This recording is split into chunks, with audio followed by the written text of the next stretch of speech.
Good morning everyone. সকলো Facebook বন্ধু বান্ধৱীলৈ গণতন্ত্ৰ দিৱসৰ শুভেচ্ছা জ্ঞাপন কৰিছোঁ। আজি গণতন্ত্ৰ দিৱস।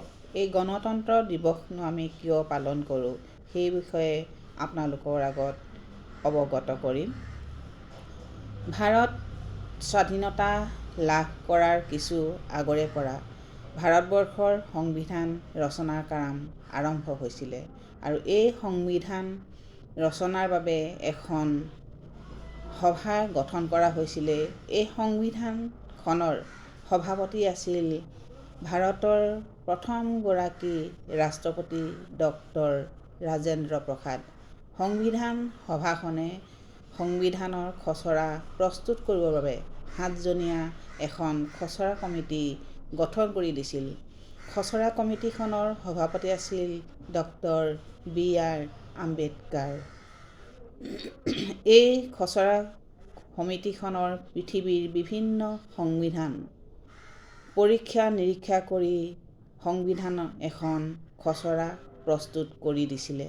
পৰৱৰ্তী সময়ত সংবিধান সভাই পৰীক্ষা নিৰীক্ষা কৰি খচৰা সমিতিখনৰ ওপৰত আলোচনা কৰি 1949 চনৰ 26 নৱেম্বৰত সংবিধান ৰচনাৰ কাম শেষ কৰে আৰু সংবিধান সভাৰ সভাপতিয়ে সংবিধানখনত স্বাক্ষৰ কৰে।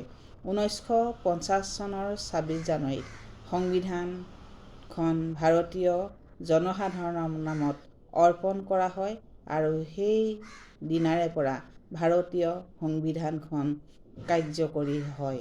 সেইবাবেই 26 জানুৱাৰী তাৰিখটো সকলোৱে প্ৰতি বছৰে গণৰাজ্য দিৱস হিচাপে পালন কৰা হয়। সেইদিনাৰ পৰা ভাৰত এখন সাৰ্বভৌম গণতান্ত্ৰিক গণৰাজ্য হিচাপে পৰিচিত হয়।